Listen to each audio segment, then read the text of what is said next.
Assalamualaikum warahmatullahi wabarakatuh. Waalaikumsalam warahmatullahi wabarakatuh. Alhamdulillahi rabbil alamin. Wassalatu wassalamu ala asyrafil anbiya'i wal mursalin Sayyidina Muhammadin wa ala alihi wa sahbihi ajma'in. Subhanaka la ilma lana illa ma 'allamtana innaka antal alimul hakim. Amma ba'du fa inna asdaqal hadithi kitabullahi ta'ala wa khairal huda hudan nabiy sallallahu alaihi wasallam wa syarrul umuri muhdatsatuha wa kullu muhdatsatin bid'ah wa kullu bid'atin dhalalah wa kullu dhalalatin fin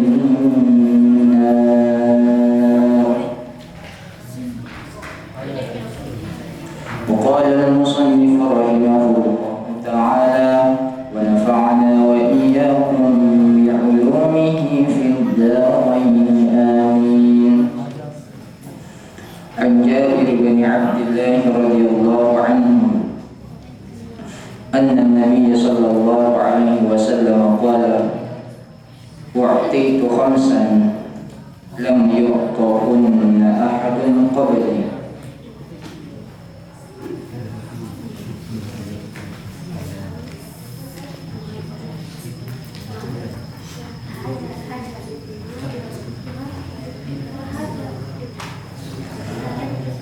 Alhamdulillah, puji syukur kita panjatkan kehadirat Allah Subhanahu wa taala dengan mengucapkan alhamdulillahi rabbil alamin. Kemudian kita bersalawat kepada Nabi dengan mengucapkan Allahumma shalli ala sayyidina Muhammad wa ala ali sayyidina Muhammad.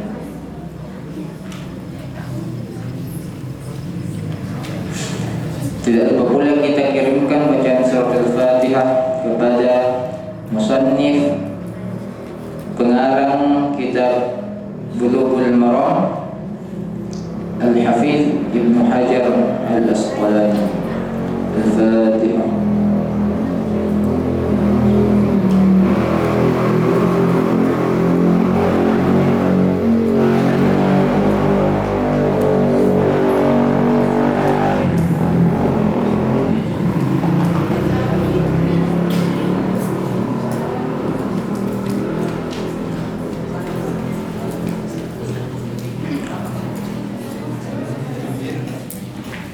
Nah, di pengajian sebelumnya kita sudah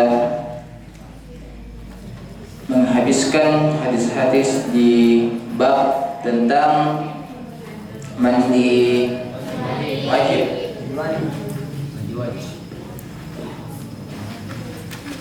Masih diingat? Nah, di pertemuan sebelumnya itu kita sudah bahas beberapa hadis. Salah satunya itu menyangkut mengenai larangan wanita yang haid dan orang yang junub untuk masuk ke dalam masjid. Di antaranya juga adalah setiap bagian dari diri manusia, termasuk bagian kulit yang di bawah kukunya, itu harus terkena air ketika kita mandi wajib. Karena di antara rukun dari mandi wajib itu adalah meratakan air di seluruh tubuh. Sekali lagi, meratakan air di seluruh tubuh. Makanya seluruh bagian tubuh itu harus basah, harus terkena air.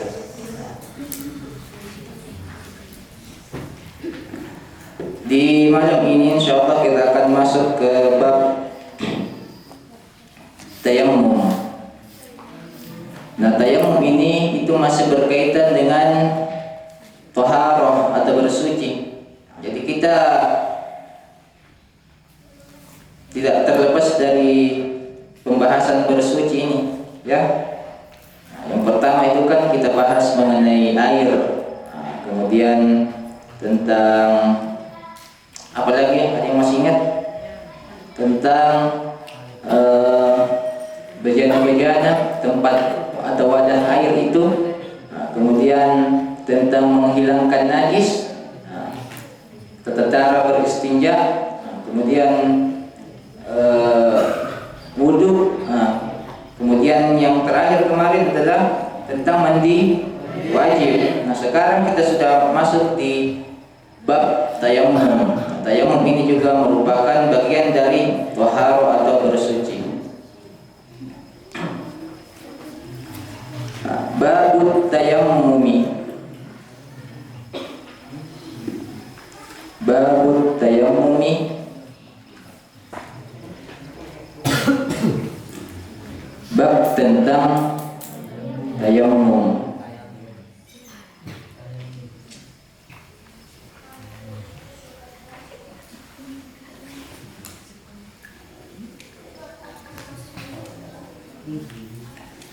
Bab tentang tayammum. Nah, sebelumnya ada yang tahu apa itu tayammum? Berwudu tanpa air. Bagaimana itu berwudu tanpa air? Pengganti wudu.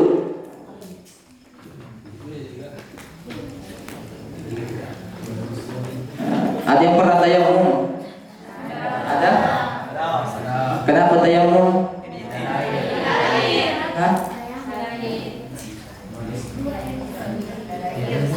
Di mana tidak ada air?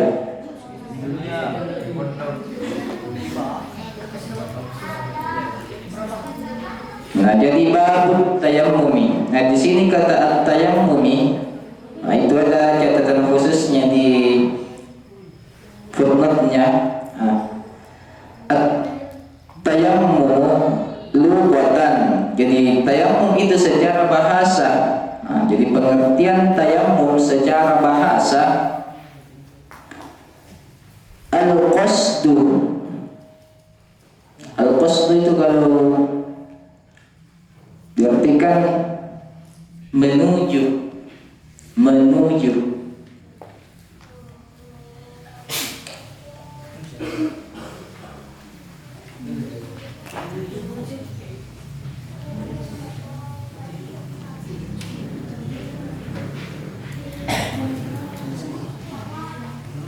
Bagaimana itu maksudnya menuju?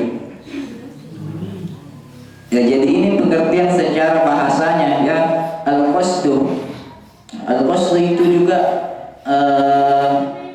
itu yang menjadi dari kata itu yang kemudian diserap ke bahasa Indonesia menjadi maksud.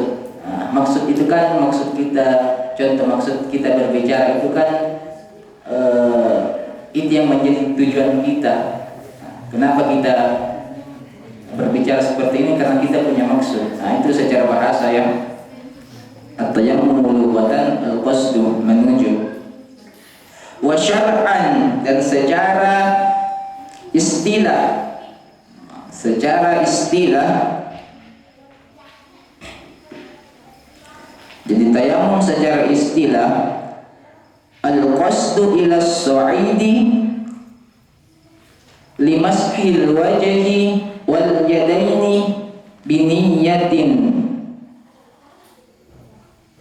istibahatis sholati wa nahwiha. Jadi tayammum secara bahasa adalah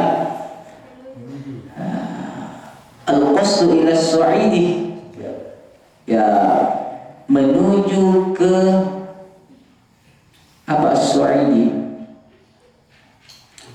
Apa itu as-sa'idi? Debu.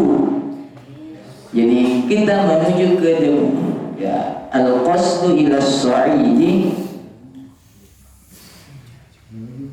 debu atau tanah, ya. Ya, al-qasdu ila as-sa'idi limashil wajhi, untuk mengusap wajah. Nah, untuk mengusap wajah.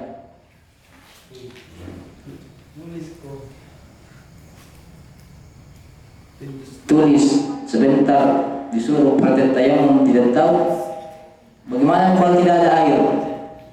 Berhenti sholat juga.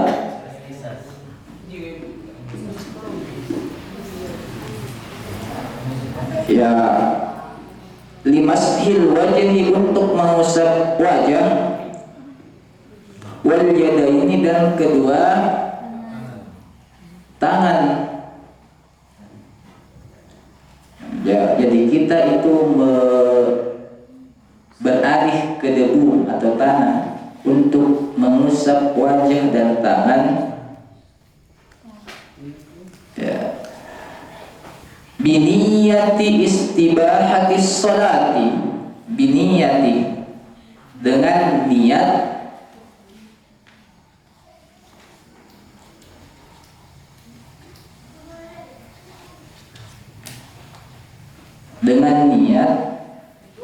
istibahati sholati, melaksanakan sholat.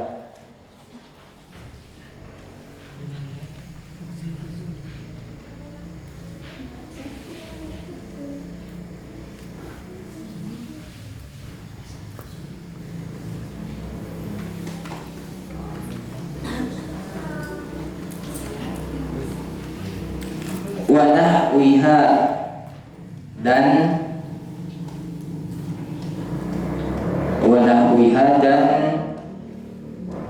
ibadah lainnya.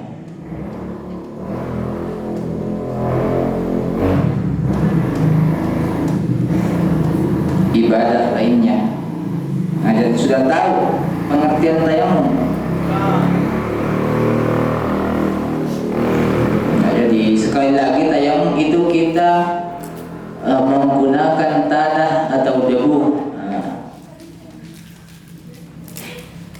untuk mengusap wajah dan tangan. Nah, itu sebagai syarat untuk melaksanakan sholat.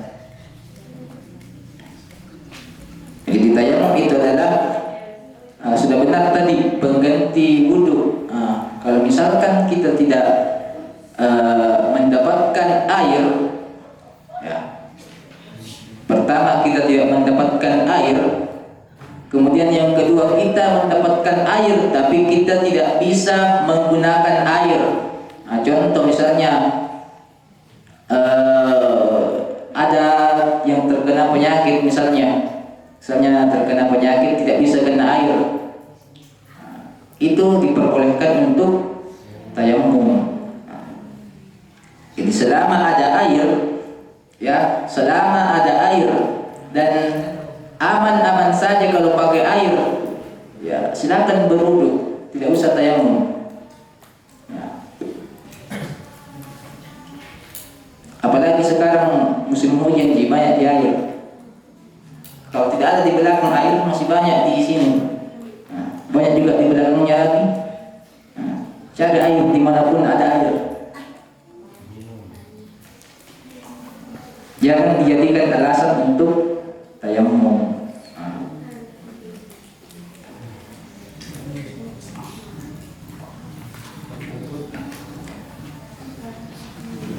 Nah, kemudian di hadis yang pertama, kita masuk ke hadis yang pertama. An Jabir bin Abdullah radhiyallahu anhu anna an-nabiy sallallahu alaihi wasallam qala u'titu khamsan lam yu'tahunna ahadun qabli. An Jabir bin Abdullah, dari Jabir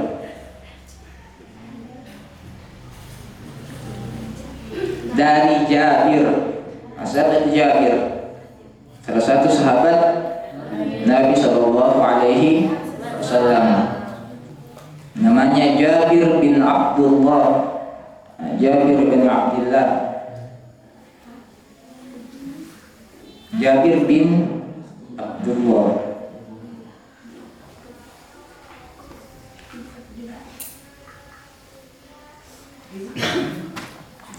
radhiyallahu anhu, yang diridhai oleh Allah.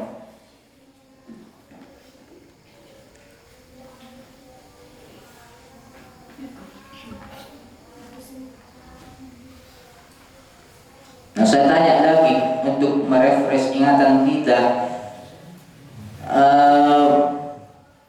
bagaimana itu kriterianya sehingga seseorang bisa dikatakan sahabat Nabi? Apakah semuanya yang hidup di zamannya Nabi itu disebut sahabat? Terus yang bagaimana? Ada yang masih ingat?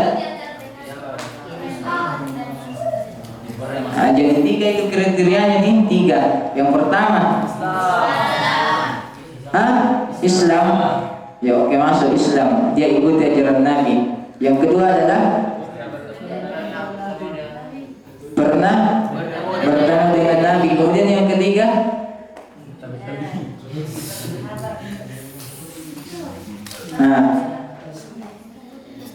dia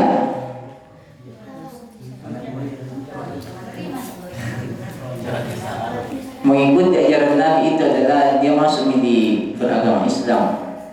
Jadi syaratnya itu dikatakan sahabat. Yang pertama itu dia harus semasa dengan Nabi, sezaman dengan Nabi. Yang kedua dia pernah bertemu.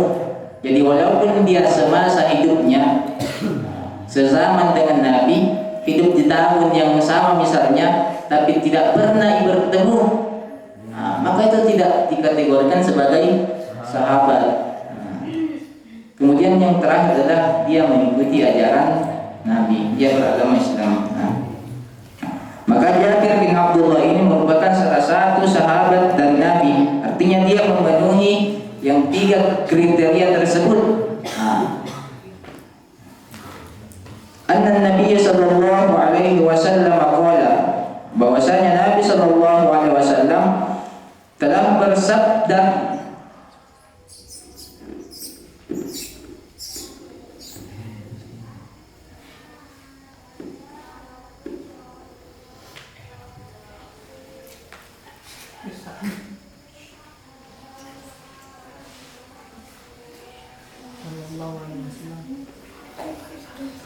bersabda.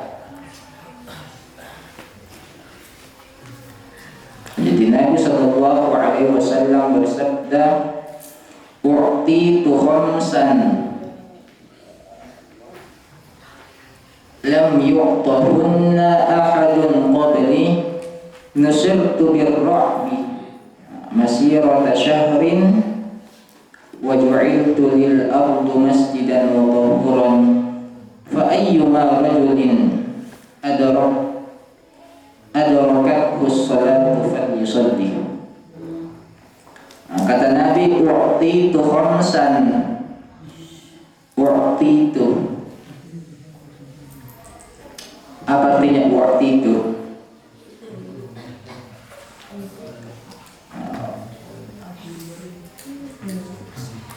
Kalau ada kata yang ada domir di belakang tu, itu menunjukkan aku atau kami, atau aku atau kami. Ya, berarti waktu itu aku diberikan. Aku maksudnya Nabi, ya, diberikan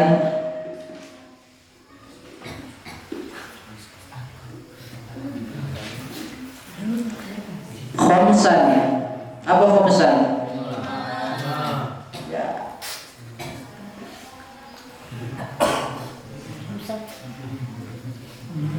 Ya, khamsan 5 kekhususan. Khamsan 5 kekhususan.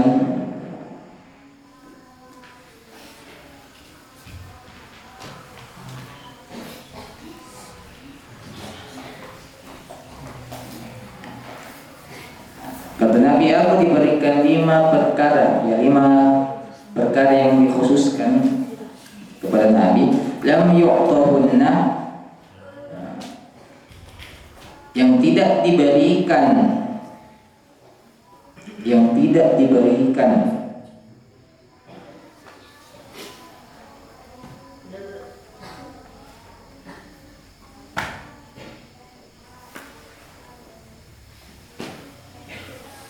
yang tidak diberikan lam yu'tahunna ahadun qabli ahadun.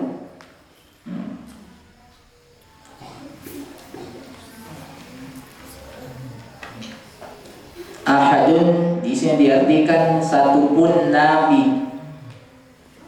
Qabli, apa tuh kalau qabli? Apa artinya qabli? Sebelum apa? Kalau ada yang mati di belakang berarti menunjukkan ya aku, berarti lam yu'tahunna ahadun qabli, yang tidak diberikan kepada seorang nabi pun sebelumku. Jadi ada keistimewaannya, kekhususannya Nabi yang tidak diberikan kepada satu orang pun Nabi sebelum Nabi Muhammad sallallahu alaihi wasallam.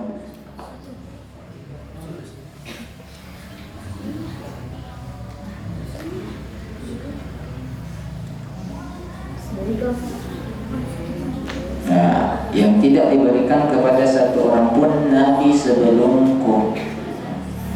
Jadi sekali lagi ini adalah kekhususan.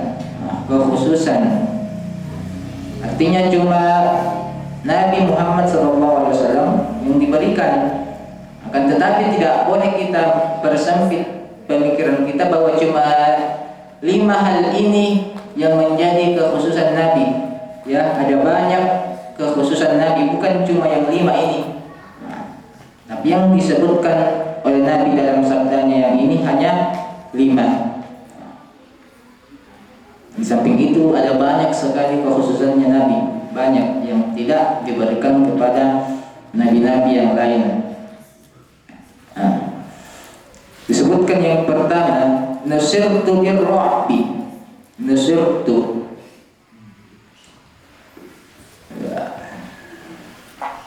nusirtu, apa artinya nusirtu?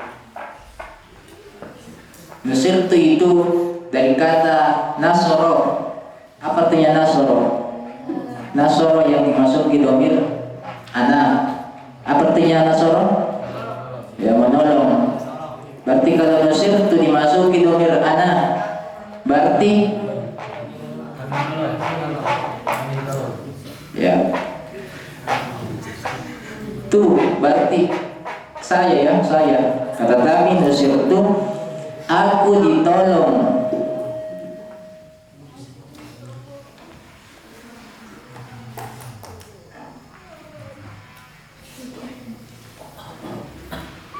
Aku ditolong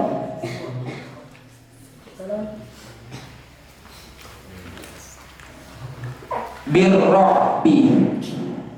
Nusirtu birru'bi. Birru'bi di sini ay al-khauf. Apa al-khauf? Takut. Ya, nusirtu birru'bi. Aku ditolong dengan rasa takut musuhku. Rasa takut musuhku. Rasa takut musuhku.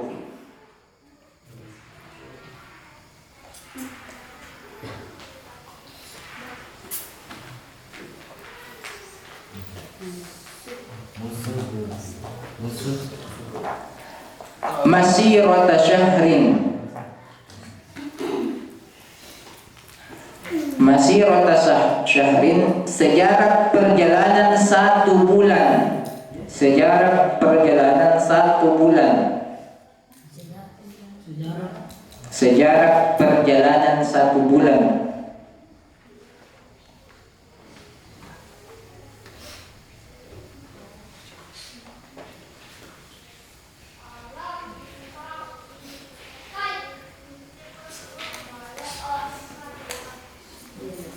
Bagaimana maksudnya itu? Nusirtu birru'bi masirata syahrin, aku ditolong dengan rasa takut musuhku sejarah perjalanan 1 bulan.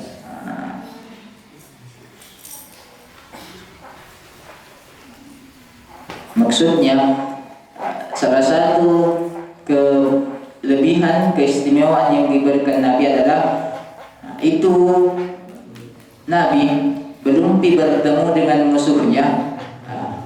sudah takut duluan nih musuhnya. Bayangkan sejarah perjalanan 1 bulan. Bagaimana itu kalau ya kita berjalan kaki dari sini selama 1 bulan full? Kira-kira sampai di mana gitu? Sampai di mana begitu kita jalan kaki dari start dari Babus Salam, jalan kaki terus 1 bulan. Sampai di mana kira-kira itu? Malakaji. Sedangkan itu saja yang lari dari pondok di 1 malam ji, seperti Rafa sampai di Tanente. 1 malam itu 1 malam. Berapa kilometer itu ke Tanente? Nah, bayangkan kalau 1 bulan full lamanya kita berjalan kaki. Yang dimaksud sejarah perjalanan di sini 1 bulan perjalanan berjalan kaki, ya bukan 1 bulan perjalanan naik mobil atau naik pesawat. Ya, kalau naik pesawat itu kita 1 bulan perjalanan sudah keliling dunia begitu. Yang dimaksud di sini adalah ya lamanya orang berjalan kaki selama 1 bulan. Kira-kira sudah berapa kilometer itu? Nah, sejarah seperti itu, musuhnya Nabi itu sudah takut duluan kepada Nabi, masih jauh. Nah, kenapa yang disebutkan itu selama 1 bulan perjalanan? Nah, karena pada masanya Nabi, pada masa itu musuh terjauhnya itu adalah ya daerah yang berjarak 1 bulan perjalanan dari tempatnya Nabi. Apa daerah yang sejarak 1 bulan dari tempatnya Nabi pada masa itu? Itu adalah Romawi. Jadi musuh terjauhnya Nabi pada zaman itu adalah bangsa Romawi. Itu sejarak dengan 1 bulan perjalanan. Kenapa itu?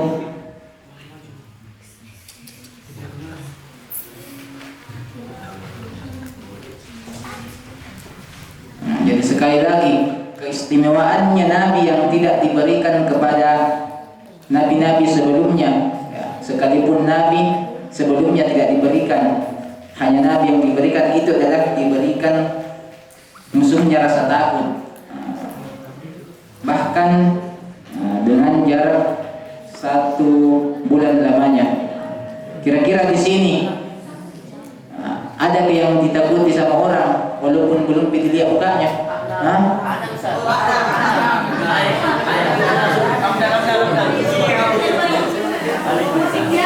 Masih di Makassar musuhnya, dia sudah di sini. Kira-kira ada yang takut itu musuhnya? Baju Malay. Ya, oke. Nah, kekhususan ini itu ternyata tidak diberikan kepada Nabi SAW saja, tetapi juga diberikan kepada umatnya. Nah, tapi umat yang bagaimana dulu? Nah, kita juga umatnya.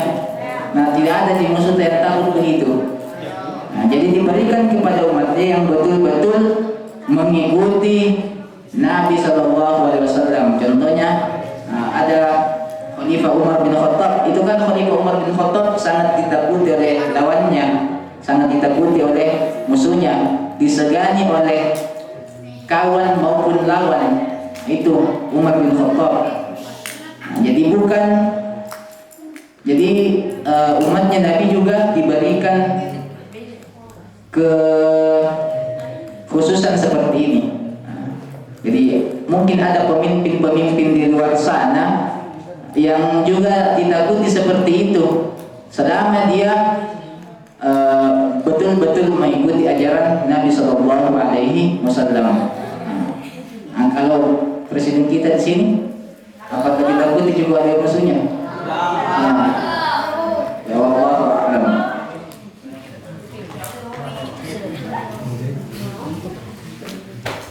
Nah, itu yang pertama ya, kekhususan yang diberikan oleh Nabi disebutkan dalam hadis ini. Kemudian waju'ilat liyar ardu waju'ilat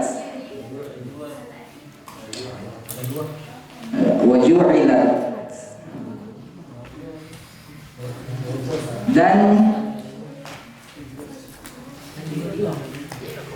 lanjut, apa artinya ju'ilat? Ya, itu dari kata ja'ala. Ja'ala itu artinya menjadikan. Nah, dalam bahasa Arab itu ketika misalnya, perhatikan, ketika kata kerja itu diubah bentuknya, istilahnya ini kan fi'il madhi majhul, artinya disukun harokat huruf pertamanya.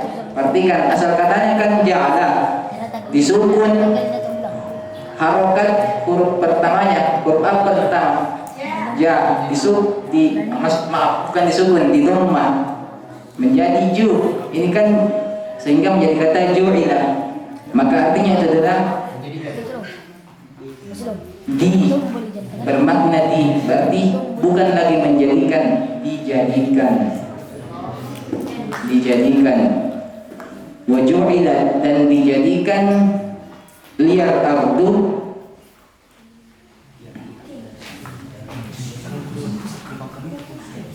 ardu apa artinya ardu? Bumi, dan dijadikan bumi untukku.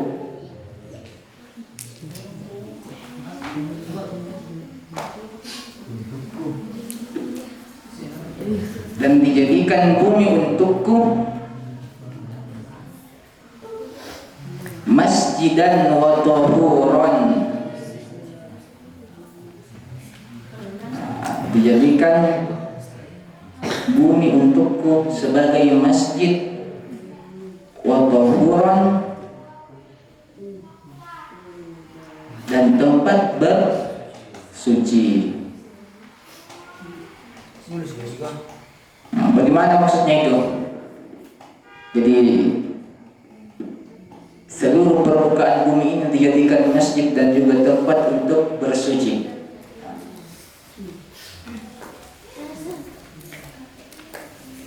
Jadi apakah satu bumi ini adalah masjid? Hah?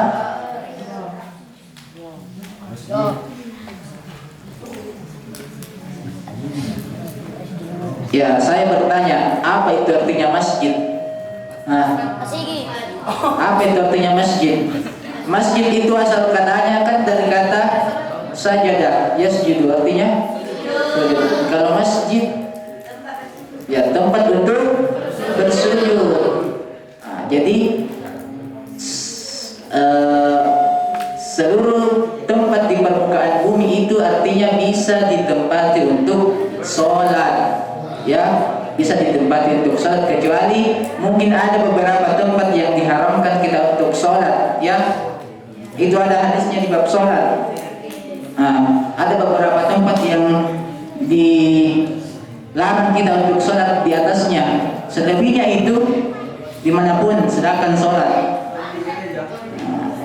Jadi biar misalnya di pinggir jalan tidak ada tempat masuk sholat, ya sholat di situ.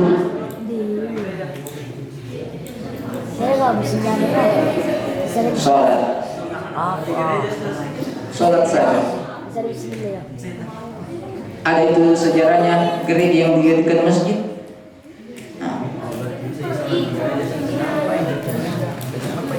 Jadi seluruh permukaan bumi itu bisa ditempati untuk sholat. Nah, kecuali ada beberapa tempat, contohnya misalnya kuburan, ya tidak bisa sholat di atasnya kuburan. Apalagi contohnya di dalam WC.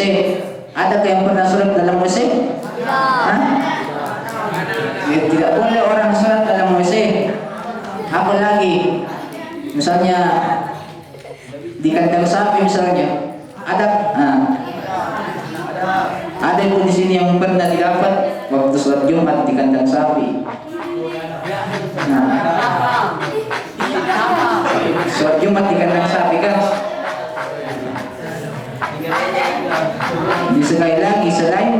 itu bisa ditempati untuk sholat. Makanya biasa itu punya yang pagalung rigalun dan sambayang.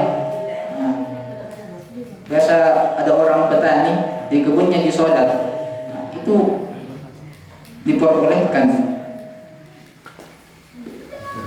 Watahuran, dan tempat untuk bersuci. Nah, artinya apa?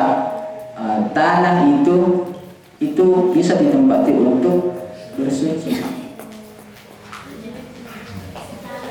Nah, ini kekhususan yang tidak diberikan kepada umat-umat sebelumnya, kepada nabi-nabi sebelumnya. Jadi umat sebelumnya itu kalau harus ibadah harus di tempat ibadahnya. Kalau mau ibadah harus di tempat ibadahnya. Tidak seperti kita, biar tidak di dalam masjid seperti ini bisa kita sholat. Kalau umat sebelumnya itu, umat Nabi yang sebelum Nabi Muhammad, itu tidak boleh beribadah kecuali di tempat ibadahnya. Lanjut, fa ayyuma rajulin adrakat hus-salatu falyusalli. Fa ayyuma rajulin, maka siapa saja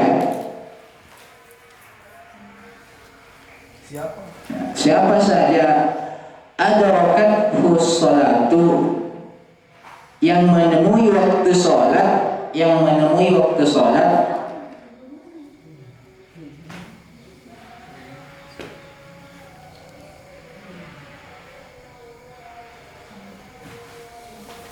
fal yusalli, maka silakan sholat.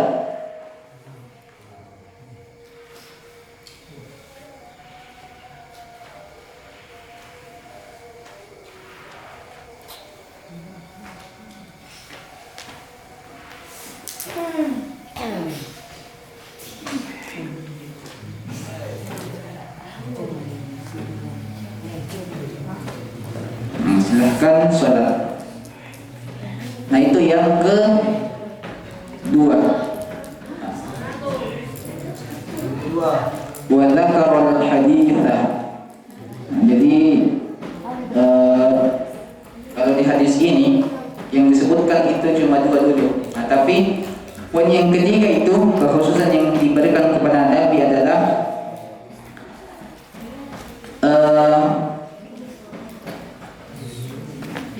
kekhususan yang diberikan kepada Nabi yang ketiga adalah dihalalkan kepada Nabi itu harta ghanimah. Dihalalkan kepada Nabi harta ghanimah. Kepada Nabi dan umatnya harta ghanimah. Apa itu harta ghanimah? Ya, harta rampasan perang. Jadi di zamannya Nabi dulu itu, ketika misalnya dia berperang, kemudian lawannya itu kalah, maka ya harta lawannya itu bisa diambil. Itu yang disebut ghanimah, harta rampasan perang, ya. Tapi syaratnya itu yang disebut harta ghanimah, ya itu harus ada perang terlebih dahulu. Kalau misalnya musuhnya sebelum perang sudah menyerah duluan sebelum perang, maka hartanya itu bukan harta ghanimah dan itu tidak boleh diambil.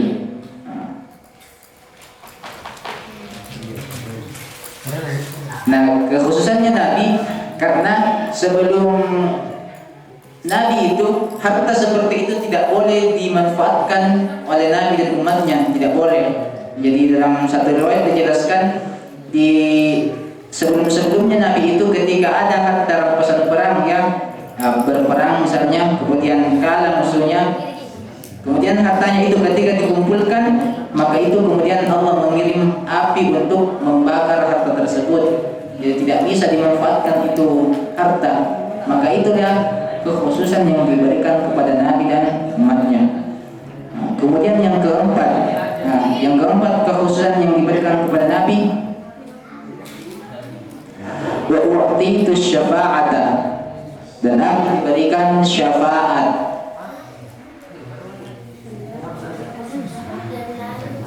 Wa u'titu syafa'ata, dan aku diberikan syafaat. Yang dimaksud adalah syafaat pada hari kiamat. Jadi pada saat semua manusia itu dibangkitkan kembali ke dalam mahsyar, semua dalam keadaan berputus asa. Itu kan dalam sejarah, dalam riwayat dijelaskan ada sekelompok kaum yang kemudian pergi ke Nabi Adam. Kemudian Nabi Adam mengatakan, saya tidak bisa menolong, saya tidak bisa memberi syafaat. Datang lagi kepada nabi-nabi selanjutnya, Nabi Ibrahim, Nabi Musa, Nabi Isa, juga mengatakan hal yang sama, saya tidak bisa menolong, saya tidak bisa memberi syafaat. Maka satu-satunya yang bisa menolong pada saat itu, yang bisa memberi syafaat adalah Nabi SAW. Itu kekhususan yang diberikan kepada Nabi kita. Kemudian kekhususan yang kelima itu adalah Nabi itu diutus bukan untuk umatnya saja, akan tetapi untuk seluruh umat.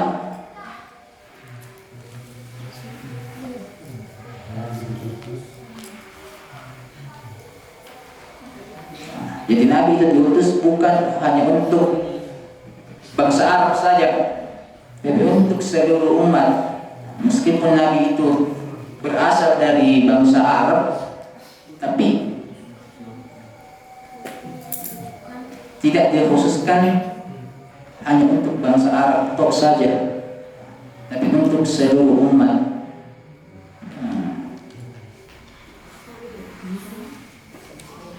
Nah, itu berbeda dengan nabi-nabi sebelumnya ya.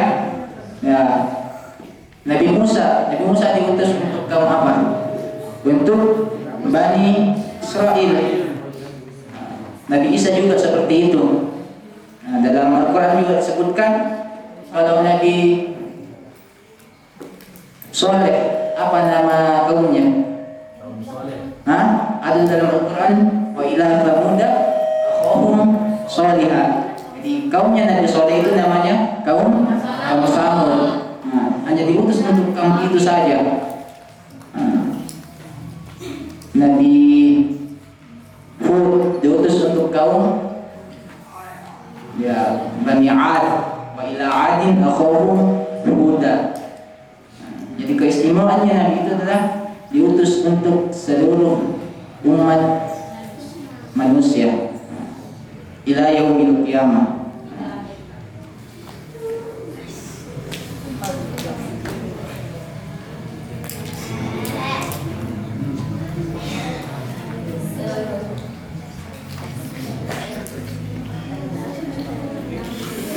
Nah, kita kembali kepada poin yang kedua ya. Nah, di situ poin yang kedua itu diperbolehkannya kita berselisih dengan tanah, itu diperselisihkan oleh para ulama, diperselisihkan berbeda pendapat. Pertama, ada yang kemudian mengatakan tidak boleh selain tanah. Maksudnya bagaimana? Tidak boleh kalau di dinding, tidak boleh kalau pasir, tidak boleh kalau di pohon, harus tanah. Ya tanah, ya tanah. Itu pendapat pertama.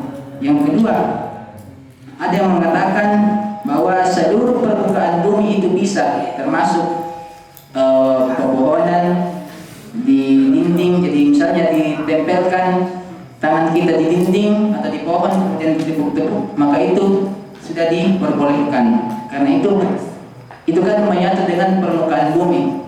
Dia bagian dari permukaan bumi tersebut. Maka itu dibolehkan untuk bertayamum dengan menepukkan tangan di dinding, di pohon,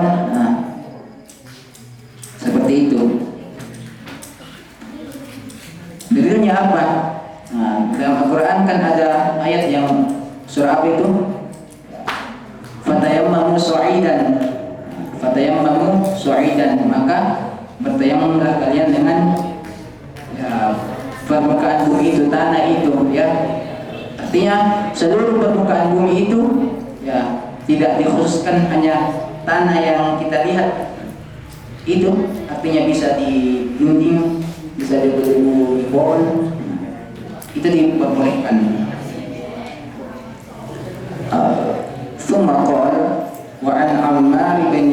Basir radhiyallahu anhuma qala ba'athani an-nabiy sallallahu alaihi wasallam fi hajatin fa ajnabtu ila akhirih wallahu a'lam bis-shawab. Amin. Alhamdulillahi rabbil alamin. Allahumma shalli ala sayyidina Muhammad wa ala ali sayyidina Muhammad. Allahumma ftah alaina futuhal arifin waj'alna minal ulama'il 'amilin. Rabbi zidna ilman warzuqna fahman. Allahumma أغننا بالعلم وزينا بالعلم وأكرمنا بالتقوى وجملنا بالعافية. ربنا اغفر لنا ولوالدينا وارحمنا كما ربيانا صغيرا. ربنا آتنا في الدنيا حسنة وفي الآخرة حسنة وقنا عذاب النار. سبحانك اللهم وبحمدك أشهد أن لا إله إلا أنت أستغفرك وأتوب إليك. بالله التوفيق والسعادة. السلام عليكم ورحمة الله وبركاته.